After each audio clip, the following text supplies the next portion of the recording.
ఇలాంటి ప్లాస్టిక్ బాటిల్స్ని మనం రకరకాలుగానే వాడుతూ ఉంటాం కదా. పాలకి, నీళ్ళకి, పెట్రోల్కి, ఆయిల్కి ఇలా రకరకాలుగా వాడుతూ ఉంటాం. ఎలాంటి బాటిల్స్నైనా ఇలా పట్టుకునేలా కాకుండా తగిలించుకునేలా ఉంటే ఇంకా బాగుంటుంది కదా. ఇలా బాటిల్ని బ్యాగ్లా హ్యాంగ్ చేసుకోవాలంటే ఎలా ముడి వేసుకోవాలో చూసేయండి. ముందుగా ఒక తాడుని ఇలా 2 చివర్ల ముడి వేసుకోవాలి. ముడి వేసుకున్న తర్వాత ఇలా 8 షేప్లో పెట్టుకోవాలి. మీరు ఇక్కడ జాగ్రత్తగా చూస్తేనే మీకు ఈ ముడి ఎలా వేసుకోవాలో అర్థమవుతుంది. ఈ విధంగా 8 షేప్లో పెట్టుకున్న తర్వాత పైనున్న రింగుని కిందకి, కింద ఉన్న రింగుని పైకి పెట్టుకోవాలి.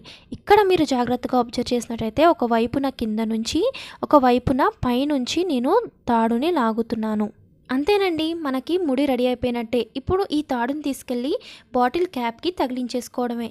ఇలా ఒక్కసారి ముడి వేసుకున్నామంటే అస్సలు బాటిల్ నుంచి వచ్చే ఛాన్సే లేదనమాట. పడిపోతుంది, బాటిల్ పడిపోతుందన్న భయమే ఉండదు. మళ్ళీ మనం తీసేంత వరకు ఊడిపోదు. తప్పకుండా ట్రై చేయండి.